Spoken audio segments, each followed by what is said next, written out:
The World Health Organization has predicted that between 2030 and 2050, welcome. Thank you for coming in. That between 2030 and 2050, climate change will cause approximately 250,000 additional deaths each year from malnutrition, malaria, diarrhea, and heat stress alone. So again, leaving off those mental health, airborne diseases, respiratory illness type effects of climate change. As you all know, climate change is a key priority area for Brown University, with new initiatives on sustainability and climate policy complementing our long-standing history of research on climate science itself. And here at the School of Public Health, climate change is a major focus, one that, as we will discuss, overlaps closely with our focus on pandemics and data science, as well as with many of the other core topics that we already focus on. So over the course of this semester, we're going to have a series of seminars that highlight how collaborative interdisciplinary research, which is of course our hallmark, and education can help us find solutions and train the leaders of tomorrow so that we can start to address these problems before they get worse.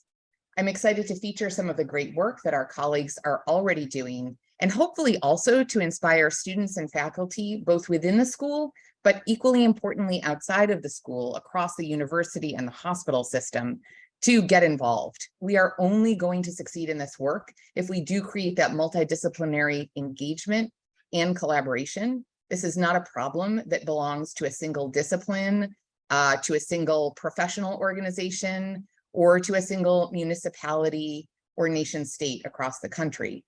This is a problem that deeply belongs to all of us and that requires all of us to take action. So I'm really thrilled to see so many friends and colleagues who I know from across the university and the hospitals here today. And without further ado, I am excited to turn it over to my colleague, Dr. Craig Spencer, who will lead us in a discussion of how we understand impacts and how to mitigate them in the context of climate change and pandemics. So Craig, to you. Thank you.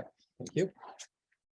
Thank you so much. Good afternoon, everybody. And thank you for joining today's event, Will Climate Change Cause the Next Pandemic?, hosted by the Brown School of Public Health. Now, before I even get started, I just want to say how wonderful it feels to be in a room with so many other wonderful people, knowing that we have even more people online, but just to have everyone together to talk about something that's so important feels so good and familiar. So thank you for joining us. I'd also like to thank the Dean's Office and Deputy Dean Ranney for just supporting this work, for being here, giving faculty and students the space to talk about issues on the leading edge of public health.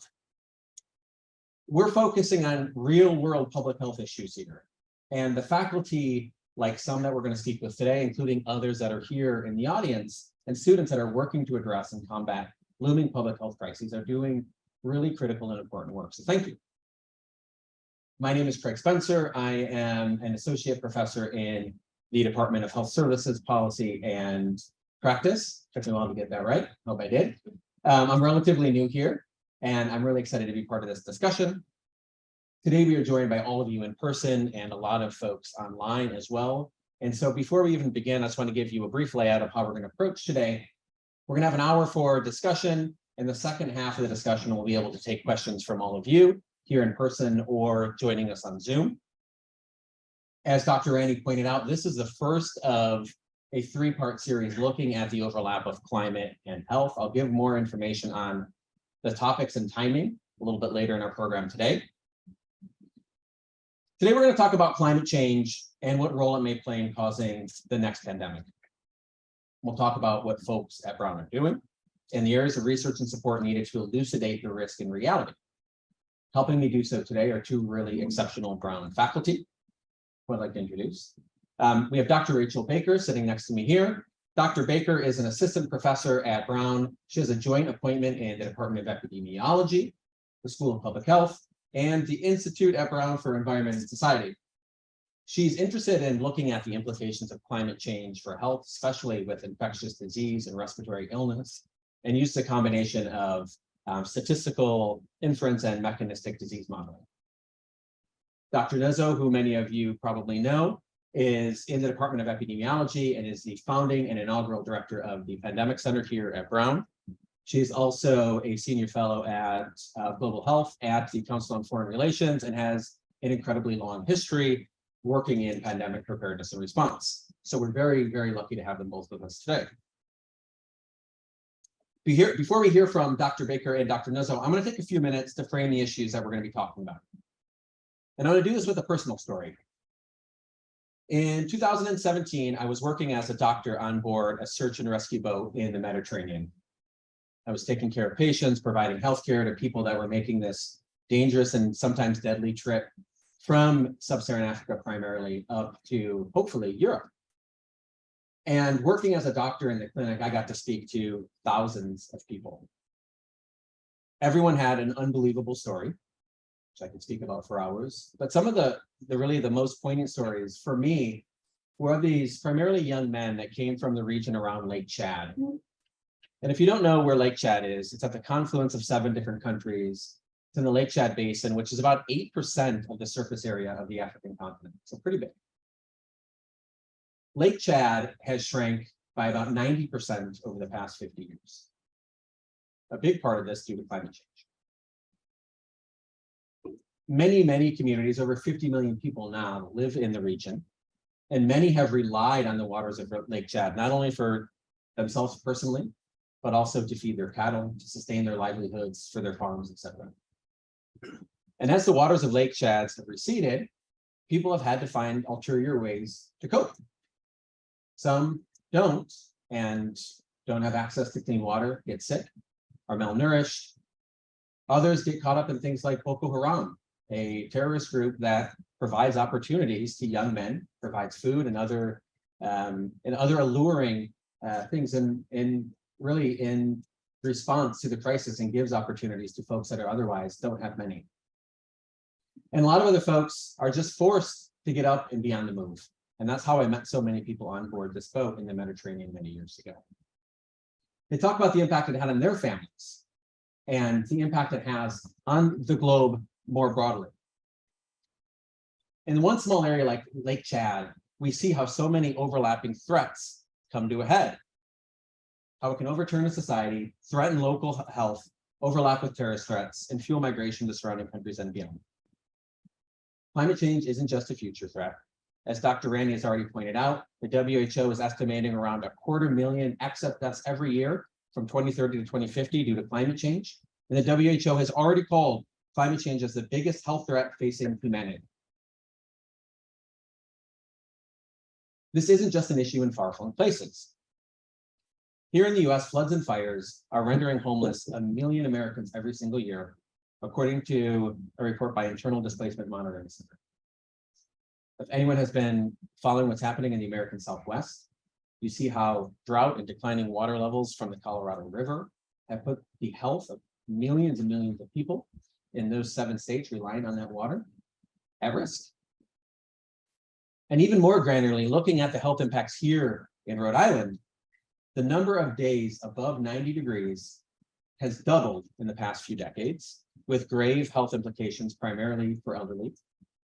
And as we've seen with other climate-related health impacts around the world, the impact isn't evenly distributed.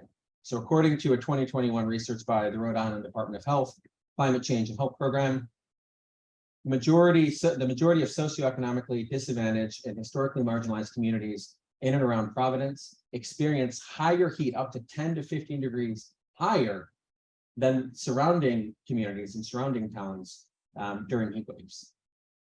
So as we think about the overlap between climate change and health, particularly between a warming planet and infectious disease, I want to turn to Dr. Baker and Dr. Nuzzo to get their thoughts on where we stand, what Brown is doing, and what gaps exist in better understanding climate change and the threat of future pandemics. So let me start with Dr. Baker. Thanks for joining us. What I think is so interesting is that your work is so unique because it intentionally overlaps climate change and health, particularly infectious diseases, particularly respiratory illnesses. My question for you is, can you give us an introduction to the work that you're doing at this intersection and talk a bit about the key research priorities that you see for this field as a whole? That's great. Thanks for the introduction. So my name's Dr. Rachel Baker, and I am working here in the Department of Epidemiology, and also have a joint employment with the Institute of Brown for Environment and Society. And most of my work is trying to understand how climate change impacts the spread of infectious diseases with a focus on directly transmitted diseases. So these are diseases that pass directly person to person, and it's slightly separate from the majority of the focus of this field, which is typically on vector-borne diseases, which are transmitted by a vector such as a mosquito. So directly transmitted diseases, you can broadly think of these as the coffee sneezy diseases, or sometimes the fecal oral diseases, which I'll bring up now and not when we're close to the reception part of this event. But these diseases, when we look at them across the globe, they typically have seasonal cycles. We know flu tends to pop up in the winter months. We also know diseases such as respiratory syncytial virus, which is a childhood disease, also pop up in the winter months. And we see these broad patterns of seasonality. We see seasonal outbreaks, and then we also see latitudinal differences in the time and intensity of those outbreaks. As you get closer to the tropics, you see more year-round persistence of those diseases, more year-round cases of something like flu. And as you get further away from the tropics, further north, you tend to see these more spiky annual outbreaks, and sometimes even weirder patterns. There are places where you get biennial outbreaks, so an outbreak every 2 years. When we see these patterns that scale with latitude, that gives us some intuition that climate might be involved. So at that high level scale, we see that climate might be involved in determining how these patterns of disease. Now, when we start to think about climate change, the question is, how is climate change going to alter those patterns of infection? And this is a largely unexplored area compared to vector-borne diseases. We're really just scratching the surface, and that's what my work is trying to do, is expand out and understand how climate change might alter the timing and intensity of some of those outbreaks. And this is flu, RSV, the coronaviruses, including the endemic coronaviruses, and then maybe the newly endemic coronaviruses, and a bunch of different diseases. And so this is one of the key areas, I think, for this field, is that we need to start addressing some of these less understood pathogens in this climate change context. And I think the vector-borne disease work is really important, and I'm involved with some of that, and it's definitely some robust research in that area, pointing to climate change being a key driver of the spread of vector-borne diseases and the shift in the range and distribution of vector-borne disease outbreaks. But we also need to be looking at some of these less addressed pathogens as well. Otherwise, we're dealing in this future of unknown unknowns, where we don't know how to prepare for it. We don't know yet how to make policy that responds to it. What we really want to adapt to climate change is evidence-based policy to adapt and mitigate to these risks. And I see my role as a scientist as really developing the evidence. And I think this is a field where we really need that evidence. Thanks for that. I feel like we're already having a hard enough time with the known knowns, that the idea of the unknowns gives me a lot more pause, but thanks.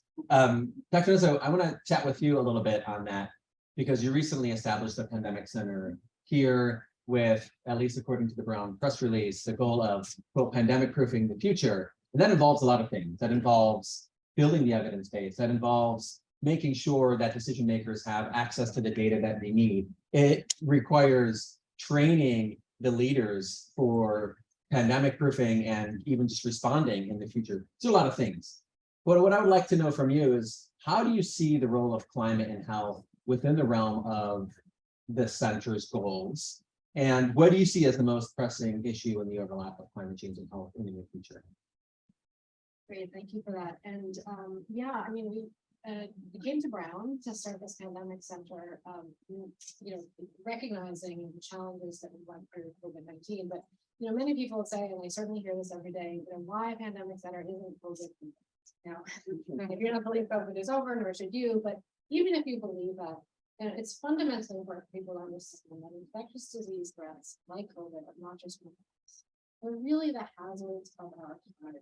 And if we look at all the data that we have, the frequency with which new outbreaks are emerging and spreading has been steadily increasing over the years. And some good portion of that is likely due to the environment and changes. We have mechanisms for climate can change the geographic range of species of wildlife and vectors that you talked about that potentially can spread pathogens. It also changes human behavior, and it changes potentially human behavior in a way that could make new diseases more likely to emerge and spread among human populations. But besides that, the way that we live, and you I think very beautifully illustrated the pressures on societies and migration and other issues, are just creating overall global vulnerabilities. And so certainly the Pandemic Center we are going to be spending time to try and understand what are the vulnerabilities for in society, the conditions that create their emergence. We as a public health field, of course, would rather prevent a pandemic than to respond to it. But we also have to talk about response. Because if you consider what we need to do to respond to a changing climate, and to all of the many health effects that Deputy Ranney spoke to in her opening remarks, if you look at what it takes to respond to all of those changes, and if you look at what it takes to respond to pandemics, you'll see a tremendous amount of overlap. And in fact, that was actually something that we did. I've been in the preparedness field for about 20 years, initially concerned about infectious diseases. But many of us here in the United States, our work of public health preparedness changed quite considerably with the events of Hurricane Katrina. And seeing how a weather-related event, a natural hazard event, could take out the health system. And then subsequently seeing that happen with Hurricane Sandy. And when you think about what health facilities and health systems need to do to get ready for those events, to be able to respond such that we can protect lives, save lives, prevent loss of life. And you create the list of those actions, that list looks incredibly similar to the list of actions we need to take to get better, to be able to respond to pandemics, to prevent them from having the deadly tolls that COVID-19 did. So, I think we often in public health, and even in the public, sort of try to fight these false battles of which one's more important. The reality is, if you focus on the infrastructure, you focus on the capacities, you focus on the actions that need to be taken, you'll see that there are a lot of commonalities in terms of all of the issues that we work on. And ultimately, we don't care what you died of if we could have prevented them. And so that is really what our work is going to do, to gather the evidence, to understand what we need to do to prevent loss of life. And the work that Rachel is doing is incredibly important for helping us not understand what the next pandemic threat might be, but also what are the patterns of disease spread that we see day in and day out each and every season. So that piece of generating new evidence is incredibly important, not just to satisfy our curiosity, but to help us better prepare for the threats of today as well. Just wanted to jump in briefly and build up one of the points you made about how climate change is happening in this broader context of global change. I think it's important not to forget that, even as someone who specializes in climate change or infectious diseases, it's not just climate change. We are in an unprecedented era of global change, and that includes rapid urbanization. We're a much more urban globe than we've ever been before. So people are living in these densely populated environments. We're also much more globally connected than we've ever been before. So we've had this rapid exponential growth in the number of flights, the number of locations that are connected by those flights, the number of people taking those flights. So we're much more connected than we've ever been before. And that also impacts infectious disease risk, especially for pathogen emergence. And then finally, to feed this growing urban population, we have agricultural intensification. So we have these intense agricultural environments to grow the livestock that we need to feed this growing population. And those environments, we have a lot of livestock together in intense environments. This is a good environment for pathogens to spread and potentially evolve over time into being zoonotic risk in terms of moving into human populations. So all these pieces are coming together at the same time, as well as climate change. And I think a growth area for this field is to try to think about these coupled risks. It's not just climate change, but it's climate change happening in urban environments, and how these two pieces come together to impact the risk of infectious disease spread. Those are all really good points. There's a couple of things that I took from what both of you said. Working backwards, you mentioned, this need to feed and animals. I was looking into what's going on in the Colorado River Basin, and it's not just climate change and the drought and tens of millions of people living off, living in the middle of the desert. Apparently 2/3 of the water in Utah is going to grow alfalfa for cow feed. And so it's also a lot of the decisions that we make in terms of the resources that we have that we need to rethink about and reconfigure as we adapt to a changing climate and a changing health space. But the other thing that you both pointed out, something I've been thinking about a lot, is that we're presenting this discussion as this kind of novel overlap in a sense. We all talk about climate change and health. It's not often that not often enough that we talk about them together. And it's important to recognize that both of these are individual issues. So health threats are increasing. We know that that's true independent of climate change. We know that climate change is worsening independent of health threats, but we know that the interaction between the two is making each worse. And you don't need to look any further than the recent floods in Pakistan, for example, followed quickly by a massive wave of cholera, or the fact that cholera is resurging in dozens of places around the world. So we think about these often as kind of unitary vertical things, but they're so related and overlap and reinforce each other. And those are the things that I worry about quite a bit as well. Dr. Baker, I think that Dr. Nuzzo had mentioned something about these lists in terms of how we prepare. And I was thinking about for you, at the end of your last question, you spoke about how we're just starting to scratch the surface of some of the research priorities. If you had some lists, and if you were in charge of all of the NIH's funds, and you had, what would be your priorities? What do you feel like right now is not being addressed enough in this space? And do you feel like it's an issue of resources and funding? Do you feel like there's something else preventing us from moving forward? So I have a lot of feelings about this question. Good question. So I think it's an extraordinarily hard area to work in, and I think what does evidence look like if we want to make evidence-based policy in terms of adapting to these climate change risks? Well, for my work, this often involves two pieces. The first piece is we want to understand how climate impacts disease spread and presence. So, for example, how temperature might impact the transmission of Lyme disease, for example. And that piece of the study often involves using historical data, historical climate data, historical case data. There's always lots of data needs, and the disease data is always much worse than the climate data. There's a second piece, which is then we take this understanding of how climate affects transmission of Lyme disease, and we also project that forward using projections, using the output of global general circulation models. These are the models that climate scientists are working with to give us an idea of how temperature is going to change in the future. And what I feel is a research gap in this field is a lot of the work stops with the first part. We're like, well, we know temperature affects Lyme disease transmission.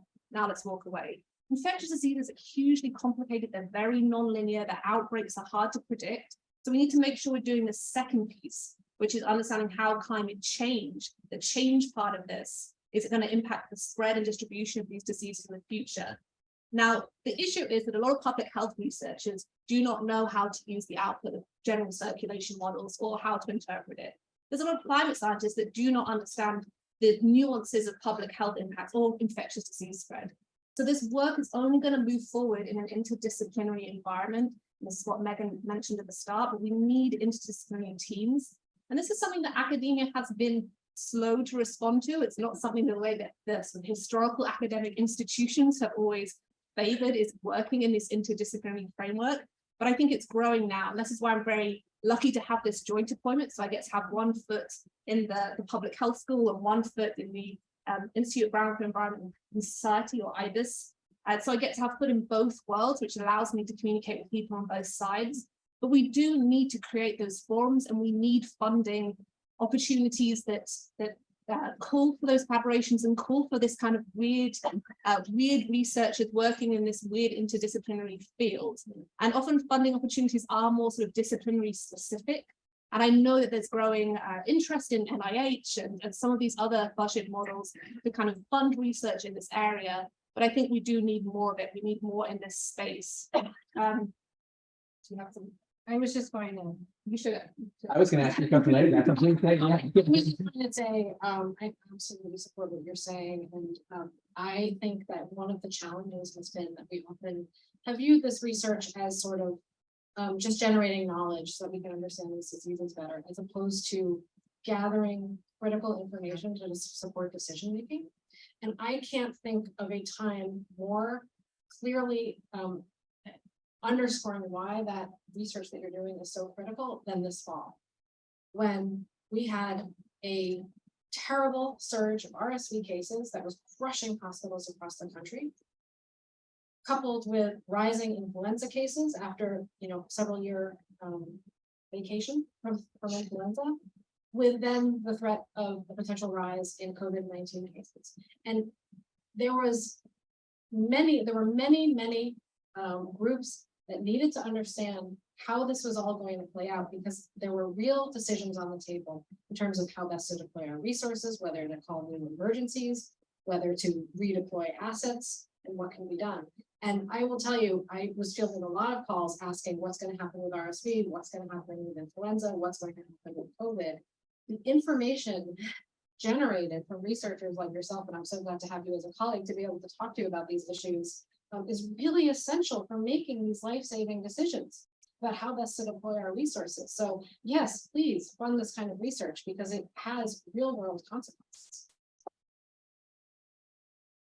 Yeah, and I will just say the triangle of appreciation as a clinician, and I'm sure Megan agrees and other clinicians, having those projections, those ideas of kind of what to expect on the pipeline helps us prepare both mentally as well as kind of in terms of our physical space. And so we know that these issues related to climate change and health are going to increase, but having that background, having that modeling, having that understanding helps us practically and operationally on our day-to-day work. So thank you. I want to shift a little bit and ask you, Jen, a question. You have been a very steady voice throughout this pandemic, and if somehow someone in here does not know you and what you've done, I believe that you were part of the first congressional hearing on SARS-CoV-2 in February 2020, well before many of us even, woke up to the risk. You've been a frequent contributor on social media and in the press. With everything you've seen and learned and discussed over the past 3 years, are there lessons from COVID that you think can guide us, not just in our response to the next pandemic, but also how we think about and respond to climate change in the future? Yeah, I mean, I think it's what we sort of talked about earlier, which is focusing on, what are the decisions that we need to make? Do we have the information that we need to be able to make those decisions in an evidence-based way? What are the resources we need to implement the results of those decisions? And how do we maintain them for the time that we're going to need? I mean, I really think if we focus on the actions, we see a tremendous amount of commonality between what we think about in terms of pandemic response to what we think about in terms of response to climate. And ultimately, what we should be building towards is to build resiliency in our system. We don't know what the next threat's going to be. We don't know when it's going to happen. We also don't know if multiple threats are going to happen at the same time.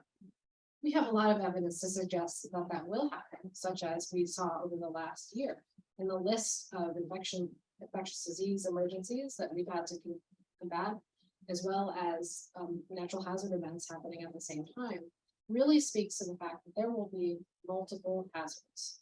And we need to make sure we build the infrastructure that will be resilient in the face of those hazards. We can't, again, let anything like COVID upend our lives in the way that it did.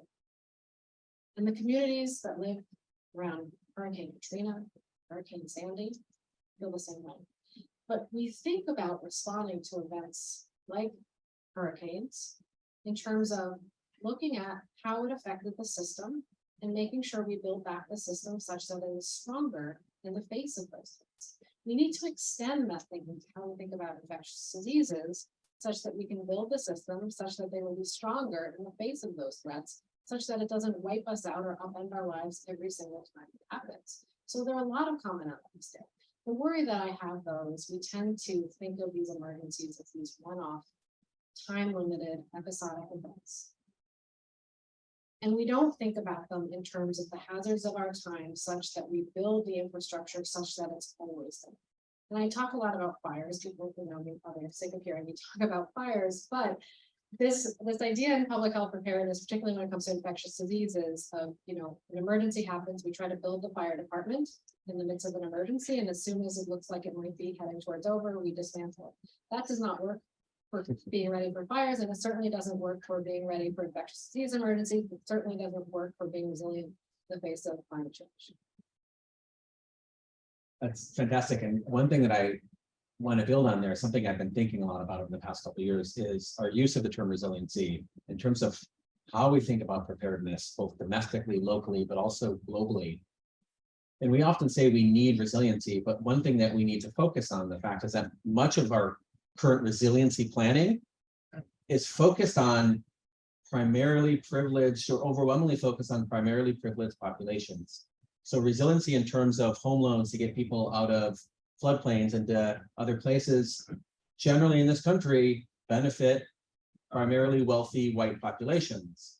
And there's a long history of environmental racism, where communities of color are located by, and often intentionally, areas where landfills are placed, or where there are other either infectious or respiratory threats to things like asthma, other social determinants of health. So when we talk about resiliency, we need resiliency, but we need the right resiliency, both in terms of responding to and preparing for health threats, but also for climate change as well. One thing that I was thinking about, Dr. Baker, is as you were talking about the work that you do, the gaps that remain, I was thinking almost about this kind of juxtaposition between what many of us assume when we think about climate change and health, which is it's getting hotter in places. That means there's going to be more mosquitoes, which means more people are going to have malaria. And it's often not as straightforward as that. But we've learned over the past couple of years that respiratory infections seem to be the greatest threat in terms of how they transmit, many other issues from a pandemic perspective. Why do you think many of us understand the link between climate and infectious disease in such a reductive and maybe not focus on the greatest risk sense, mainly like this idea about it gets warmer and so there are vectors and those vectors move? Why is it more on that and less on the things that might be a greater threat? I think it comes down to some of the nature of how these pathogens spread. So with a vector-borne disease, we can do some quite simple laboratory work where we can put a mosquito in a lab and put it under different temperature conditions, and then we can look at these different features of the mosquito life cycle. So how many eggs it lays, how long it lives, what's its biting rate as a function of temperature. And that's really how that underpins the core of how that vector-borne disease research works, is we look at these life cycle features in the lab under different climates, and then we can scale this up to the population level and look at this sort of thermal range of which a particular species of mosquito is at its optimum. And then we can look at how climate change might shift that range or expand that range. For directly transmitted diseases that I work on, it's much more difficult because we can't put human beings in a lab and get them to cough at each other under different temperatures. So it's tricky. And we have to use more strands of evidence to try and understand what the climate link is with disease transmission for some of those diseases. So for flu, we have some different pathways. We can look at the virus itself, and we can look at how the virus survives under different climate conditions. And for flu, the pattern seems to be that dry, low humidity conditions are optimal for virus survival. But that might not explain how it's spreading at the population level, at the human level. The next thing we can look at is animal models. So this is when you infect an animal with a version of the flu virus and hope it transmits in a similar way to humans. And the classic version here is guinea pigs. So guinea pigs can be infected with a version of the influenza virus and then kept in separate cages from non-infected guinea pigs. And then the rate of transmission of flu between those two sets of guinea pigs can be measured as a function of climate conditions. And again, for the guinea pigs, it seems that cold, dry conditions are optimal for transmission of flu between the sneezy guinea pigs. And then, but this again doesn't really tell us how human beings are responding to these climate drivers and impacting transmission between humans. So that's mostly where my work comes in, which is we have to look again at the population level. We have to try and disentangle that role of climate from looking at these high-level data streams of case data from flus from different locations around the world, and can we pull out a signature? It's just a trickier thing to do than looking at the vector-borne disease, which is also having this complex area. There are human beings involved as well, which also makes it complicated. But I think it's been less well explored. I will say that I think it's hard to say right now, in terms of the endemic diseases, these diseases that are already spreading, whether vector-borne diseases are going to be more or less important than the respiratory pathogens, because we still need to do more work on the respiratory pathogens. So this is a bit different from pathogen emergence, where, as you mentioned, we have COVID, which is a respiratory disease. But in terms of just how the climate change might alter the patterns of spread of some of those diseases, I think it's important that we retain this focus on vector-borne diseases as well. I just want to thank you. I just want to note that I'm going to open it up for questions from folks here or folks online. So please get your questions ready. Feel free to send them in over Zoom, and we can ask those. And if anyone in the class would like to come forward, anyone here in the audience would like to come forward and ask a question, feel free to get yourself ready to do so. I just want to ask Dr. Nuzzo one last question before we do so. I've long admired you for your ability to kind of navigate this hyper-political landscape, not just over the past couple of years, but longer than that. especially over the last few years. Everyone knows that public health has been intensely political. But one could argue that climate change may arguably be more so. My question for you is, do you see this partisanship, this political nature of each of these and them interacting? Do you see this as a significant challenge to the work needed to be done to identify and mitigate the next pandemic threat? And do you see it posing a challenge for institutions and researchers to get the resources and funding that are needed to respond to these challenges?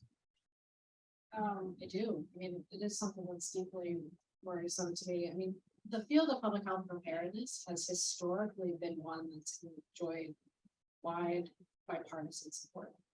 And that's because emergencies can happen on any administration's watch. And no administration typically wants to be caught flat-footed in responding to an emergency. And so that has been the case up until, I think, largely COVID.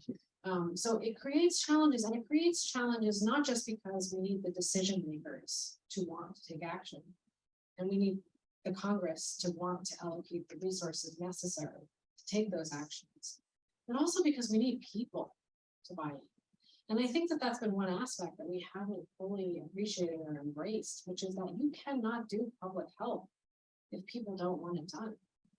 So we really need to engage people in the work of preparedness, not just telling them what to do and what restrictions to implement.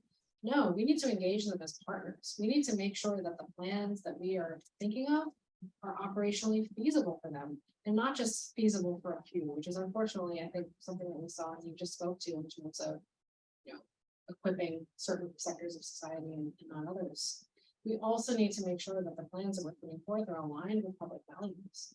And that's, you probably worked in global health settings, that that's a global health best practice, which is that you cannot do public health without sufficient community engagement. You cannot just show up in people's lives for the first time in an emergency and tell them what to do and expect them to follow. You need to build those relationships in advance. You need to get that kind of input. And so really that's ultimately what we need to do. Now, I am worried about the current state that we're in, but I am also incredibly optimistic that we can get to where we need to be. I think we just need to start doing the hard work, doing the ground game of engaging with people and hearing from them about what they need to do. I have talked to so many people throughout this pandemic, and I refuse to believe that people don't want to protect themselves. They do. They just may disagree on the path needed to get to that level of protection. But we need to talk to people and have the hard conversations about how best to get there so that we can do so with their full participation in health. Wonderful, thank you. I'm going to open it up now that we have about 15, 17 minutes left. Are there any questions from anyone here in the audience? Wonderful. I believe that we'll be able to hear you from the overhead microphone. So if you want to stand up, just say your name and how you're affiliated, if at all, and then pose your question. Hey, I'm Robert Succi. I work over at the Rhode Island Department of Health. And so some of the things that I noted that repeatedly came up in the conversation was you made multiple references to infrastructure. For example, the Pakistan example was floods, which are a failure of water management, leading to failure in water distribution infrastructure and water removal infrastructure. So what I was, sorry, I'm still making the question, so you might have to remember it a bit, but what I would be interested in is hearing your opinions of how public health can be more involved in these long-term infrastructure decisions, which are going to be made in response to the climate change. It's like we're going to have to be updating and modifying our infrastructure in order for it to not fail. How can we ensure public health concerns are going to be baked into these, what are essentially going to be 50-year plus decisions that we're going to be making in the near future? Does that make sense? Mm-hmm. Any initial thoughts? I'm not sure I have fully the answer. I do think it involves community engagement, starting those conversations early. 20 plus years ago, I actually worked on climate-related projects actually at the local level, where one of my jobs was to conduct greenhouse gas emission inventory for a town. And it was a really interesting exercise because what it did was try to figure out where the sources of greenhouse gas emissions were. Towns that have done this, they don't all care about climate change. Sometimes they just want to save money on electricity. But nonetheless, going through that exercise was really important because it identified where the biggest contributors were. And what was really interesting about it is that in this particular town where I did it, the biggest contributors were not the town bodies. They had lots of programs in one area, transportation, but they didn't realize that the industry in the town was actually consuming a lot of the energy use in the town. So it actually helped them sort of have a conversation, but the inventory itself wasn't the answer. It was the start of a conversation. We brought data to the table to start the conversation to say, okay, given this, what should we do about it? And there was the local community engagement process that involved, relevant stakeholders and really members of the public to have that conversation. Now, I think that that's probably a potential model for how to bring that to the table and making sure that health is one of those conversations. But I do think it is larger than just health. And what those conversations surfaced were other aspects of the planning that each individual department, government-wide departments haven't considered on their own. So that's just one of my thoughts. There's probably potential vehicles to do this. Like I said, at the time, this process was done in towns of various different political stripes, some of whom didn't particularly care about the issue of climate change, but just saw some real advantages in trying to save money into areas. And so, anyway, regardless of what the premise is, I think bringing data to the table and having opportunities for community engagement, working through trusted partners is perhaps the path. A small add-on. I think in the climate change mitigation field, we often talk about co-benefits, which are sort of win-wins. Can we reduce a certain greenhouse gas as well as improving air quality? Are there ways we can have these double wins? And I wonder if, in terms of public infrastructure, if there's ways you can do that as well. Is there a way we can develop new infrastructure, but also improve public health? Is that a way to pitch it to bring both sides together? It's not one is having to, it's not one of them is affected negatively while one of them is affected positively. This is a win-win scenario in terms of developing new infrastructure and improving public health. And that tends to sort of rally incentives around moving that project forward. If I can have a brief add-on to your brief add-on. I'll just point people to a really long story in the New York Times yesterday, which was looking, I think, the Bald Creek Basin somewhere right outside of Houston, looking at the risk of flooding. And the Army Corps of Engineers, according to the article, had built this basin, 60, 70 years ago as a way to prevent flooding in surrounding areas, with the understanding that they wouldn't be building subdivisions right up to the edge of this basin, which is of course what happened as population boomed. This has happened in many other places, even though there was direct intentionality 70 years ago, before the looming threat of climate change was ever present. We've had such a myopic focus on our needs, whether it's with climate change or with COVID and masking and whatever it may be, that I think that we as a society need to reflect and understand that this risk is real, and it's not something that we can just wash away as we often have many of our other problems. And that this risk is not only real here, but it's even realer in many other places that don't have access to the same level of resources, that don't have an Army Corps of Engineer to build these basins or to build the supports necessary to prevent floods in the first place, which are followed by cholera outbreaks and others. So a lot of that, I think, goes with our own understanding and our own framing. We've been protected from these realities for such a long time because of our resources, but the check is coming due, and we don't have often the means to pay for it. I want to see if there's any other questions. Wonderful. And if anyone online has a question, feel free to pop it in. All right, great. So the in-person folks are taking advantage of being in person. Feel free to introduce yourself and pose your question. Hi, I'm the director of IBIS, colleague of Rachel's as well. And I guess my question is really about innovation in curriculum here at Brown, or maybe most generally, what does it mean to innovate in the curriculum and in climate and health? And in particular, I was really drawn to your push to for community engagement to be a part of the approaches that we must be taking to design solutions that are effective. So with that kind of basis, what do you, both of you or all three of you, think that might mean for opportunities here around? I'll go briefly. I think climate change needs to be a key part of the public health curriculum. The public health curriculum is set by an independent institution, so that everyone who gets public health masters and PhDs has to follow a specific curriculum. My understanding that climate change is in there, but it may not be a central role. And part of my job here, eventually, I'm sure I'll be teaching climate change in health class. But I think this needs to come from higher than just Brown University. This really needs to be something that is mandated at the national level, so that everyone that comes out with a public health degree has some understanding of how climate change is going to impact health issues in the future. So that's just on the public health climate change piece, and I'll let Jen answer the community piece. So the generic advice I give my health students when they come to school is you have to learn about the threats. You have to understand the nature of the threats so that you can understand how it will affect health in case of epidemics, not just how it will affect health, but how it will affect society, and just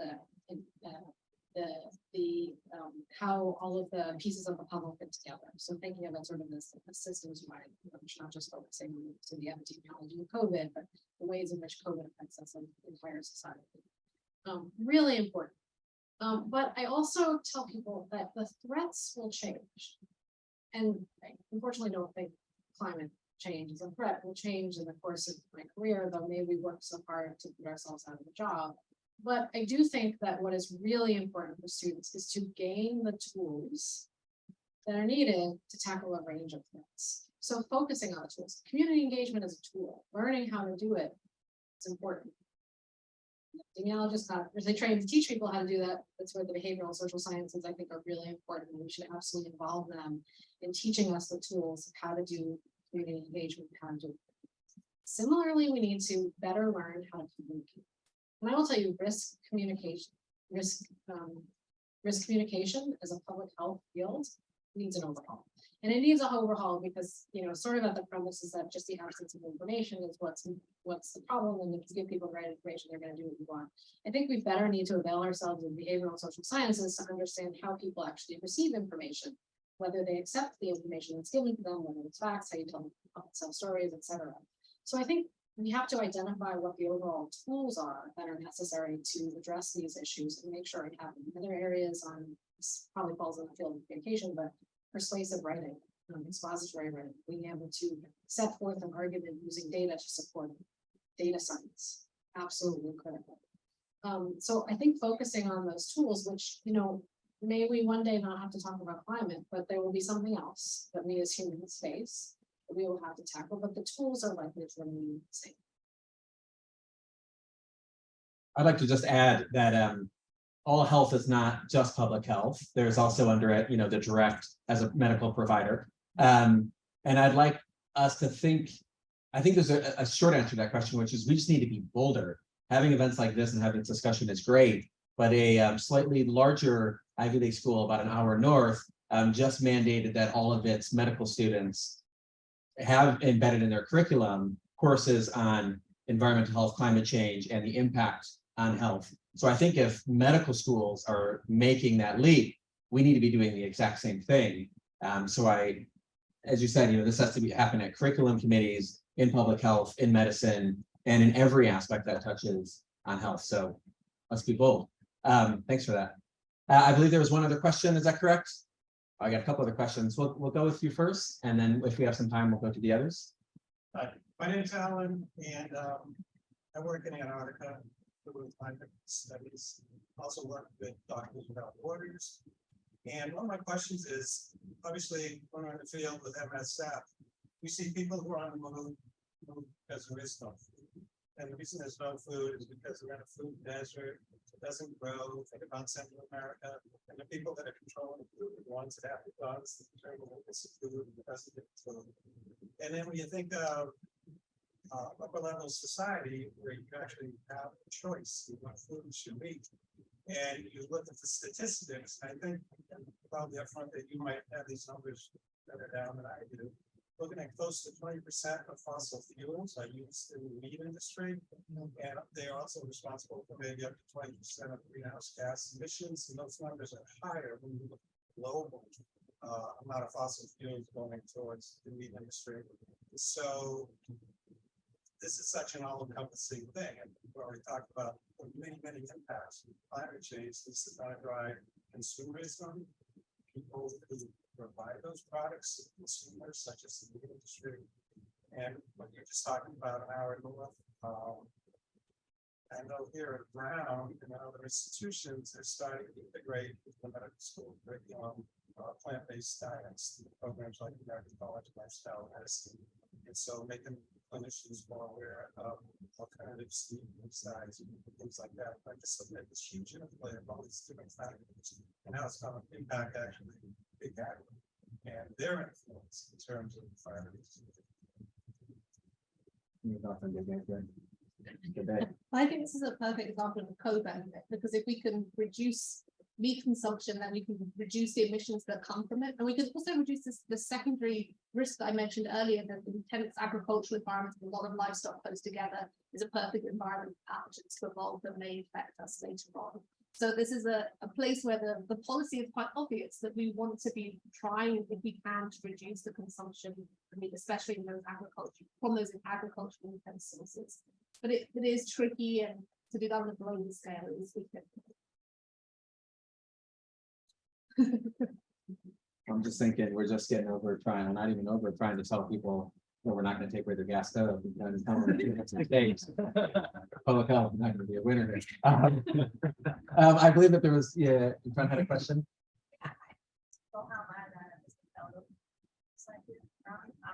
My question is around gender and how they have sense of climate change. I'd love to hear your thoughts on this. This might not be specifically in the United States, but I know it's across the world. So I'd love to hear your perspectives on these very intersectoral issues in your perspectives. Repeat just a recap. Yeah, so what was your name again? I'm sorry. Elizabeth. Elizabeth asked a question about really the gendered impact of climate change and health in other places, particularly around the world, and how that may undifferentiably or more pronouncedly fall on different people, different genders. Any initial thoughts? May I have some?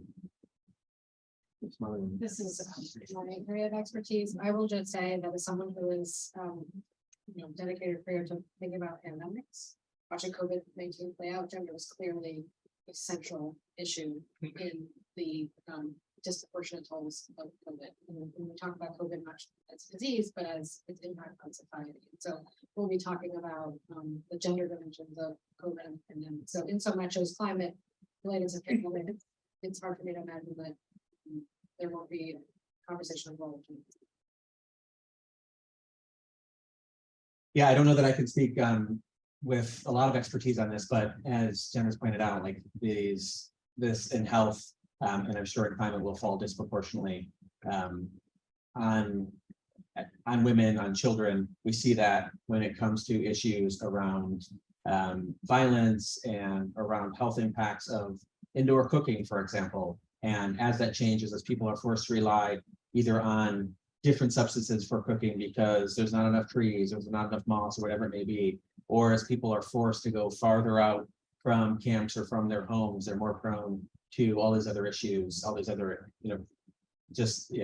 exposure to infectious threats or exposure to violence and another issue. So I'm sure that there are people working in this space that are a lot smarter than I, looking at the impact of gender and climate. Maybe Emily and others can link folks with us that's aware, or maybe it's a wonderful place, an area for research. Thanks, Elizabeth. I want to make sure that we stay on time, and now I'm perfectly on time. So I just want to start by thanking everyone again for coming and joining us today for this discussion, for all the great questions. I want to thank Dr. Baker and Dr. Nuzzo for sharing your expertise. As I promised at the beginning, I want to remind everybody of the next two seminars that we're going to be having on March 13th at 4 p.m. in the same space. We're going to talk about how extreme weather events impact our health and well-being. And in April 19th at 5 p.m., we're going to talk about why climate change is the next public health emergency. So I invite you all to join us for one or both of those. And then I would like to invite everyone to stay to discuss these and other climate or health related issues in the direct aftermath of today's event. And with that, I would like to conclude and thank you all again for joining.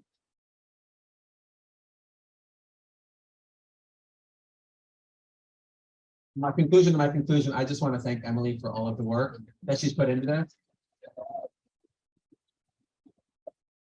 She is one of the first people I met in my first days here at Brown a couple months ago, and immediately she promised to wrap me up into these things, and she has delivered on that with her passion for climate. So if she comes towards you, know that there may be an ask and expression of cause. Have a good one. Thanks, everyone.